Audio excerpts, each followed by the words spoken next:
In Genshin Impact we have seen many ancient ruins, and heard the tales of long-gone legends.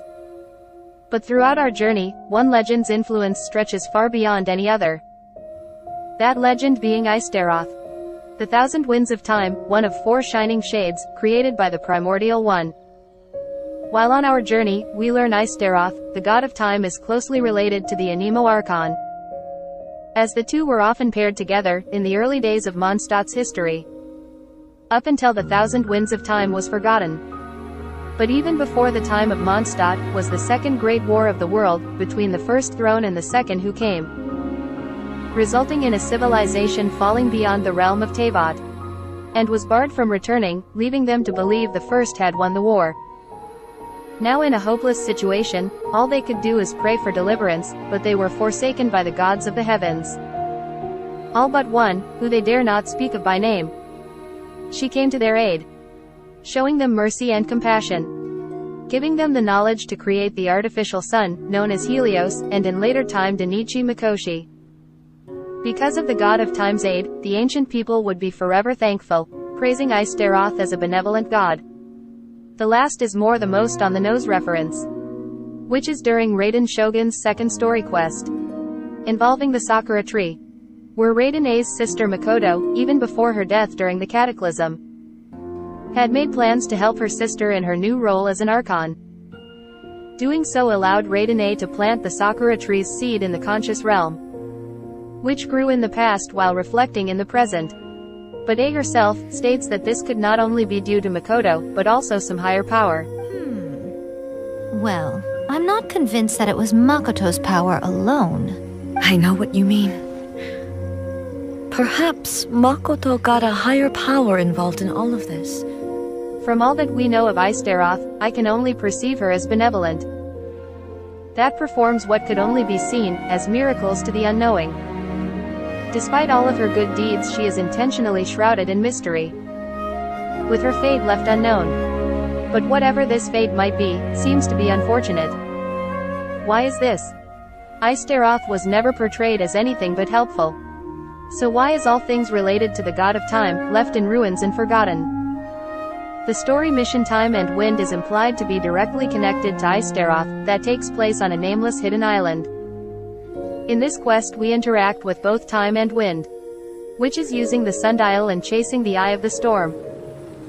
In the notes found on the island, there is a belief that the Anemo Archon and God of Time are intimately related to one another. Despite this, Venti has never directly spoken of this connection to the God of Time. He did tell us, at the end of his story quest, that he was but from 1,000 winds. I was but a wisp among the 1,000 winds. I wasn't a god of anything.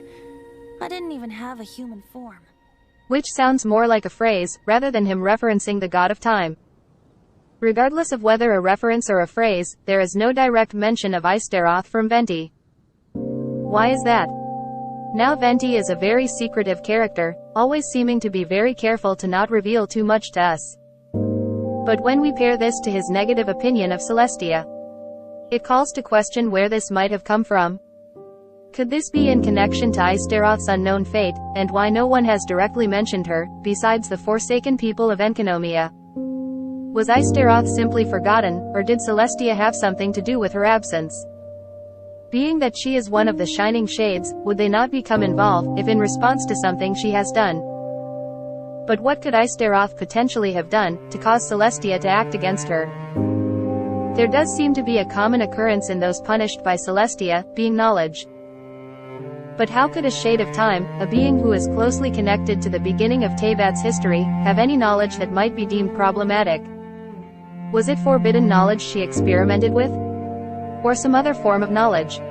Now in all her deeds, she never once seemed to have used anything remotely similar to what we know as forbidden knowledge, so I do not believe this to be the reason. Instead I wonder if Istaroth began to question the truth? The history in Before Sun and Moon seems to be told from Istaroth to the people of Enkanomia. That would record what she said. Meaning this is a factual retelling of events, from Istaroth herself as she knows it. In Before Sun and Moon there are events long before Enkanomia, but there are also events before the creation of the Shades. Which begs the question. How has Istaroth come to know this? Could this be the adopted truth passed down from the primordial one to the four shining shades? In this adopted truth, Istaroth tells us the beginning of the primordial one, the first throne, in which the primordial one was birthed from an egg, which seems to imply they wanted to portray themselves as if they originated from Teyvat. But we now know this cannot be possible, as the sovereigns refer to them as the usurper, who invaded Teyvat and stripped the sovereigns of their authority, and named themselves the primordial one. But why would the first throne fabricate the truth and tell this lie to the shades? Now I believe we can look to the Abyss Order for a potential answer. In the third part of the quest, The Subterranean Trials of Drake and Serpent, we learn from Enjo, a member of the Abyss Order, tasked with searching out evidence that proves the gods do not originate from Teyvat.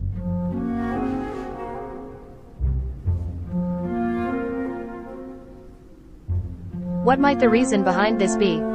To prove that the gods of Teyvat are outsiders. But more importantly, what does this mean in relations to what is implied in Before Sun and Moon? Which leads me to the only clue in Before Sun and Moon that is easy to overlook, easy to miss. Phanes, or the primordial one. The primordial one may have been Phanes. She ties the primordial one to a name but does so with uncertainty, which might have led her to question the truth, likely planting the seeds of doubt. What's more is her helping the people of Enkonomia.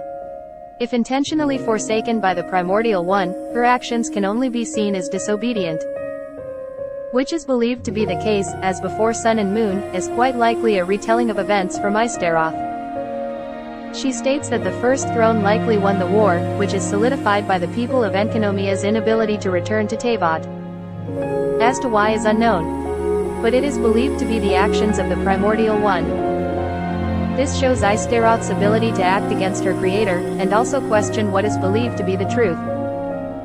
Could Istaroth have began to seek out the truth, and eventually come to figure things out, resulting in Celestia acting against her, ending with her fading from history, as some nameless forgotten god of old, to nothing more than a phrase?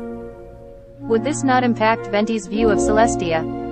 And could this potentially be shown in Venti's dialogue and potentially a story told to him by Istaroth, influenced by the truth Istaroth found? For a moment, let's play pretend that the Battle Pass cutscene is in fact the story of two descenders that originate from a civilization in the Abyss, which Venti refers to as a kingdom in the heavens, coming to the land of darkness being Teyvat and the serpent being the primordial one. Could Istaroth at some point begin to view these descenders as saviors, somehow tying to the truth and the cause behind her current situation? What does this mean, knowing that one of the descenders may in fact be the sinner, who might have been the greatest threat to Celestia's authority of the world? Would Istaroth, who is likely in opposition of Celestia's rule, support the descender who caused the primordial one's greatest injury? As we learned from New Villette that the third descender, in the War of Vengeance, greatly injured the primordial one, in turn weakening their authority over the world, causing the second to help the first create the Gnosis from the remains of the third. Doing so would help the primordial one regain its control due to their weakened state. Would Istaroth, a shade at that time, support this? Once more, the sinner whom which we meet during the Caribird Archon quest says, "Oh, dear creature, why do you bow down? For fear of the unknown, or for a power which you covet?" He refers to those present as creatures, almost as if they are different beings. Now that is nothing much, but I just wanted to add that